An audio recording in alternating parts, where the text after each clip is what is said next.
di Finlandia, Uni Eropa, dan kami menuntut kepada pemerintah Republik Indonesia yang terhormat kepada Bapak Presiden John Jokowi dan kepada seluruh DPR RI, terkhususnya DPR RI asal Aceh, untuk memperjuangkan hak-hak yang sudah ditandatangani perjanjian dalam bentuk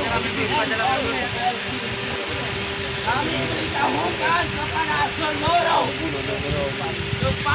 seluruh masyarakat, kepada seluruh yang ada di sini dan di seluruh yang bahwasanya bendera tercinta ini bukanlah bendera separatis, saudara, betul? Kalau memang ini bendera separatis, saudara, kenapa Indonesia mau bersama separatis?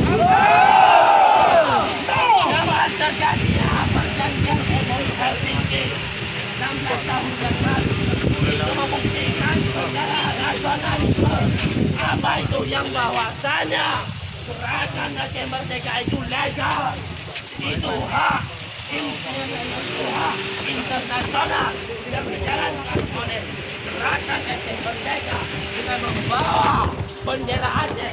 Ini bukan bendera tentara negara Aceh, akan tetapi ini bendera rakyat Aceh. Dalam bendera ini bukan satu darah. Dalam bendera ini sangat banyak darah melimpah ruah. Memang nampak hanya selembar bintang bulan. Dalam para suhada yang sudah terkandung di dalam lembaran bendera. Saya ingin bertanya kepada saudara semua, apakah janji yang dijanjikan oleh pemerintah Republik Indonesia kepada Aceh sudah ditunaikan? Saya ingin mendengar sekali lagi, apakah perjanjian yang sudah disepakati antara kerajaan Aceh Merdeka dengan Republik Indonesia, apakah sudah direalisasikan?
Makam wali dong yang di bidang Bengai.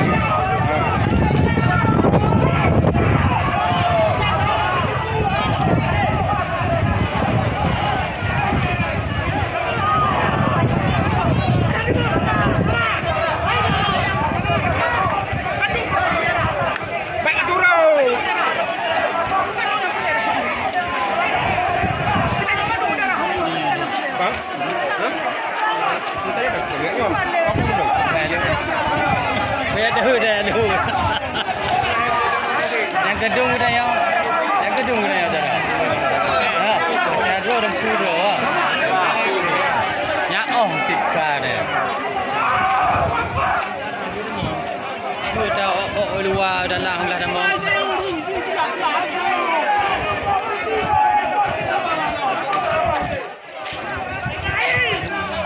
Wari home tu dah.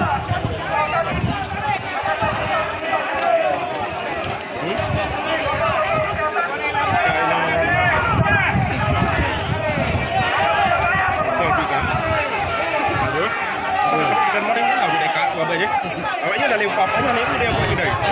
Dia tak tahu kai kat. Ni lagi kat tino dia. Tino tadi dei. Awaknya kai dei je. Lagi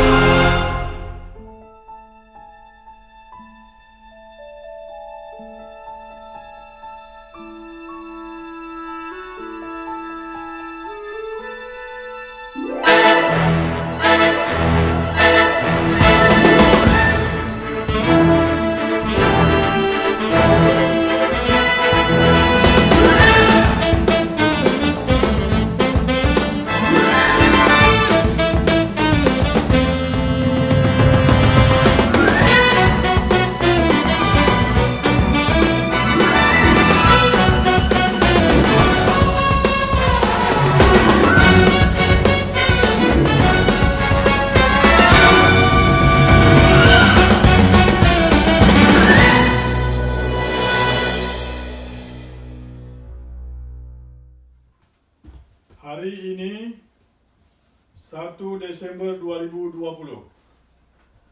Salam perjuangan untuk pejuang-pejuang kemerdekaan West Papua. Saya, Koordinator Aceh Sumatera National Liberation Front di Denmark, mengucapkan Selamat Hari Kemerdekaan West Papua ke-59. Merdeka, merdeka, merdeka. Semoga West Papua tetap berjaya. Terima kasih.